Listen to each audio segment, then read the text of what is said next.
토지 보상금을 많이 받는 특별 노하우. 이 시간에는 이러한 제목으로 한번 살펴보는 시간을 갖도록 하겠습니다. 저는 전문 변호인도 아니고 하기 때문에 토지 보상 관련돼서 여러 가지 그동안 이제 살아면서 겪은 사정을 통해서 생각했던 노하우를 가지고 이 시간에 한번 살펴보는 시간을 갖도록 하겠습니다. 통상 주택 같은 경우 주택법에 이제 적용을 받는데 95% 이상 되면 법적으로 이제 매도 청구가 가능하게 됩니다. 그래서 현금 청산 대상자도 되고 매도 청구를 해서 거기에 따르지 않는 사람들을 통상 이제 매도 청구를 하는데 대부분 사람들이 이제 그렇게 쫓겨나고 그렇습니다. 그런데 이제 대응하는 방법도 사실 없는 것은 아닙니다. 그래서 제가 생각하고 제가 오늘 강의하고자 하는 것은 그러한 실제 일어난 소송이나 행정소송뿐만 아니라 여러 번 해봤기 때문에 그런 데서 깨달은 여러 가지 사례를 가지고서 한번 강의를 하고자 합니다. 주택 같은 경우 매도 청구를 하면은 그 이의 신청으로 이제 집행 정지 취소 신청을 통상 합니다. 민수법 309조 1항에 나와 있는데 또 강제 집행 정지 신청을 하기도 합니다. 501조에 나와 있고 그리고 이것을 통해서 조합에서 그 소송을 걸으면 반소로 대응해서 싸우는 것이 좋습니다. 그래서 반소로서 조합의 설립 절차상 하다라든가 설립 허가 취소 신청을 구하고 추정 분담금도 이것도 잘못 계산됐다. 또 절차상 이것은 부적합하다. 또 도정법에 위반된다. 이러한 것으로다가 반소를 제기해서 통상 싸우면 그 효과가 큽니다. 지주택에서는 통상 그 사업을 하려면 95%를 했다가 나중에 5%를 그 수용 재개를 하기가 사실 쉽지 않습니다. 이렇게 이제 끝까지 저항하는 사람들한테는 그 5% 때문에 나중에 한 달에도 이제 수십억씩 이자가 나갑니다. 이자가 나가는데 그것을 감당을 못 합니다. 그래서 그런 경우는 그야말로 그러한 법리를 알고 저항을 하는 사람한테는 좀 더 주고라도 협상을 하거나 타결을 하고 보상을 지급하는 사례를 많이 봤고, 실제 그것이 현실이기도 합니다. 그리고 이제 나중에 이제 그 현금 청산 대상자가 된다 하더라도 그 사람들은 바로 지급하지 않습니다. 조합에서 이제 돈이 많은 것이 아니라 PF 대출을 받아가지고서 건설회사에서 하는데 되도록이면 돈을 늦게 주려고 합니다. 돈을 늦게 주려고 해서 나중에 이제 정산 과정에서 심지어 뭐 주려고 하는 가정도 있고 하는데 그렇다 보면 상당히 오래 걸립니다. 오래 걸리고 토지 수용당하고 집 수용당해서 떠난 사람이 돈을 못 받고 떠난다는 것은 그렇고 그래서 이것은 우리나라 대법원 판례에도 나와 있습니다. 그거는 선지급을 받거나 혹은 동시이행으로 그렇게 해야 됩니다. 그래서 절대로 이제 나가지 말고 그렇게 해야 되고 그리고 만일 이제 조합에서 돈을 지급하지 않았을 때는 나와서 거기다가 이전하는 그 서류라든가 일체를 이제 법무사한테 맡기고 열쇠도 맡겨놓고 열쇠가 없을 때는 이제 비밀번호를 알려주고 그래서 여기서 찾아가라 서류 이제 다 내 건 해다 놓고 양도할 수 있는 서류를 전부 해놓고 내용증을 보내서 통보하면 나중에 예를 들어서 1년이나 2년 후에 그 보상금을 지급을 하더라도 그때는 15%의 연체 이율을 부담해서 지급을 해야 됩니다.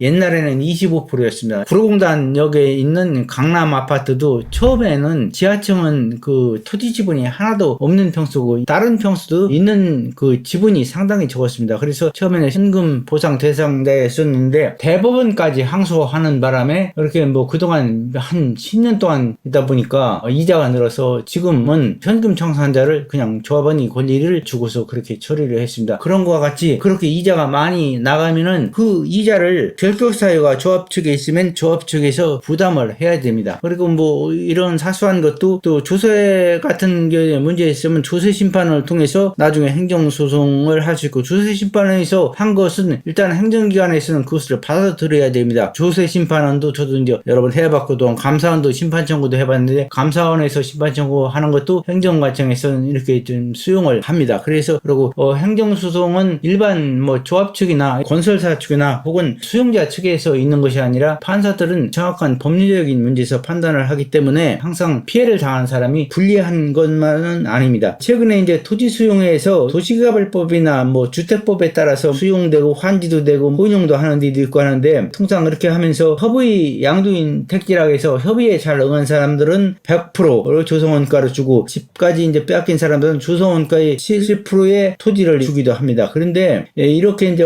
수용 당하면서 토지 수용 수용 시 보상을 많이 받을 수 있는 그러한 것이 토지나 건물을 수용하는 것은 공탁하고 수용 재개를 그 사람들이 해버릴 수 있습니다. 그러면 등기권이 넘어갑니다. 그렇지만은 보상에서 일반 제 건축물이라든가 34조의 영업 및 영농 보상이라 토지 보상이라든가 기타 뭐 보상 나무 보상이라든가 축산 보상 뭐 이런 것은 협의해서 타결하지 않으면 안 됩니다. 그래서 이런 것을 가지고서 일괄 타결을 바라고서 또 토지 보상금을 더 받을 수 있는 방법이 있고, 무엇보다도 가장 중요한 것은 제일 먼저 감정할 때 감정가가 가장 중요합니다. 거기서 감정가를 좀 잘 받아야지, 잘못 받으면 아무리 행정소송을 한다 하더라도 나중에 그 보상금이 약 10%밖에는 증액이 안 됩니다. 그래서 처음에 감정평가를 잘 받아야 됩니다. 그리고 이제 분묘나 가축이나 나무가 사업 시행자 층에서는 걸림돌이 됩니다. 그런데 이것은 그냥 협조하고서 협의 양도인 책지를 받거나 협의를 할 사람은, 그런데 일반적으로 저항을 하려면은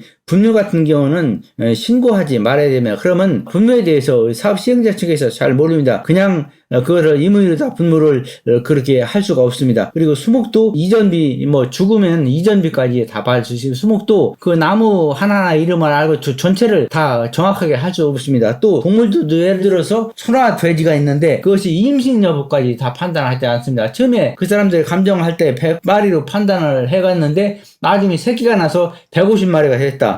그래 수용 안 해도 그거를 수용이 확정되기까지는 진행을 못 합니다. 그래서 아까 지주택 같은 경우도 문제가 있을 때 대법원까지 항소를 이렇게 하다 보면 그 지주택에서 비용이 많이 들기 때문에 할 수 없이 협상을 해서 많은 보상을 하고서 이렇게 체결하는 것처럼 이렇게 보상에서 누락되면 사업이 불가합니다.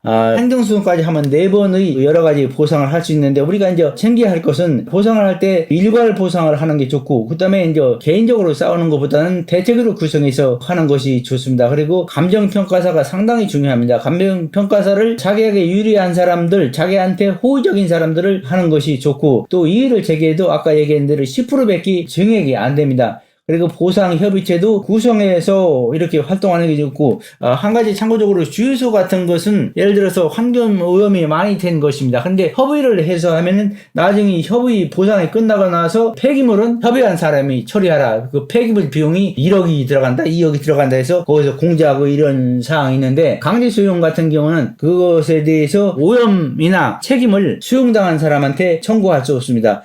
그리고 보상금을 수령할 때는 꼭 이의를 유보하고 보상금을 수령해야 됩니다. 그렇게 해야지 나중에 보상금을 받고 나서 다시 소송을 하거나 증액소송을 할 수도 있는 거고, 그리고 필요할 경우는 증거보전 신청을 하고 이사를 가고, 철거 의무 이런 것은 전부 사업시행자 측에서 알아서 할 것이고, 어쨌건 이 감정은 통상 이제 표준지 공시지가를 통해 가지고서 여러 가지를 반영을 해서 하는데, 실제 거기에 대해서는 인근 지역의 매매 사례라든가 유리한 사례는 자료를 제출해서 이렇게 해야 되고, 어떤 분들은 이제 출입을 허용하는 분들도 있고 출입을 허용하지 않는 분들도 있는데, 그것은 자기 보상 가격이나 보상 여건에 따라서 달라집니다. 그리고 자료를 제출하고 이런 것도 자기 입장에 따라서 달라지고, 어쨌건 이것은 그냥 가만히 있으면은 보상비가 덜 나옵니다. 그래서 되도록이면 움직이고 운원액이 떡 하나 더 준다고 보상의 지식을 가지고서 저항을 하고 보상을 많이 받기 위해서 많은 노력을 해야